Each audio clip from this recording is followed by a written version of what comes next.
Hi friends, ఈరోజు ఈ కాయలతో మనం పచ్చడి చేద్దాం. ఇవి ఏంది పువ్వులు చూపించి కాయలు అంటున్నారా? ఈ పువ్వులన్నీ కాయలు ఉన్నాయి అన్నమాట.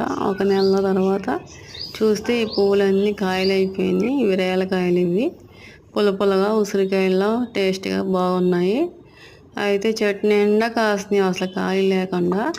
చాలామంది కోసేసుకున్నారు. ఇంకా కొంచెం కాయలు ఉంటే నేను కోసి తెచ్చుకున్నా. నేను పచ్చడి చేద్దామని ముందుగా కడిగేసుకోవాలి. కాయలన్నీ కడిగేసుకొని శుభ్రంగా తర్వాత మనం మిక్సీలో వేసుకోవాలి. మిక్సీలో కాయలు వేసుకొని 5-6 పచ్చిమిరపకాయలు, కొంచెం జీలకర్ర, 5-6 రెబ్బల వెల్లుల్లిపాయలు, కొంచెం కొత్తిమీర ఇవన్నీ వేసేసుకొని ఉప్పు వేసుకొని మిక్సీలో 1-2 సార్లు తిప్పుకోవాలి. పచ్చగా తిప్పుకుంటే పొడిగా పచ్చడి అయితే వస్తుంది అన్నమాట. ఇందులో వాటర్ ఏమి యాడ్ చేయకూడదు.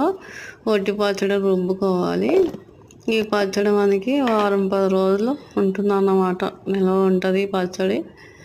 ఇది ఉప్పు వేసేది అంతే. ఇంకా ఉప్పు సమానంగా వేస్తే పాడవకుండా ఉంటుంది. ఆ తర్వాత దీన్ని మనం పోపు వేసుకుందాము. మినపప్పుని, ఆవాలు, ఎండుమిరపకాయలు, కరివేపాకు అంతే. సింపుల్గా ఇంకేం వద్దు. ఇవన్నీ వేసి మనం పోపు వేసేసుకొని బాగా ఎర్రగా మినపప్పు వేగనిచ్చి ఆవాలు వేసి ఎండుమిరపకాయలు, కరివేపాకు అన్నీ వేసి వేయించుకోవాలి.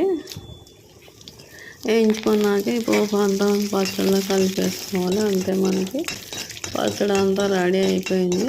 మనం టేబుల్ మీద పెట్టుకుందాం. ఇంకా పచ్చడి, ఇంకా రైస్ కూడా అయింది. వేడి రైస్లో ఈ పచ్చడి తింటే చాలా బాగుంది. ఉసిరికాయ పచ్చడిలాగా టేస్ట్ వస్తుంది అన్నమాట. ఉసిరికాయ పచ్చడిలాగా ఉంది, చాలా బాగుంది. మీకు నచ్చితే లైక్ చేయండి. మీ ఇంట్లో కూడా ఈ చెట్టు ఉంటే ఈ కాయలతో ఈ పచ్చడి చేసుకొని మీరు కూడా వేడి అన్నంలో తినండి ఫ్రెండ్స్. చాలా బాగుంటుంది. మీరు ట్రై చేయండి, లైక్ చేయండి, సబ్స్క్రైబ్ చేసుకోండి. Thank you friends.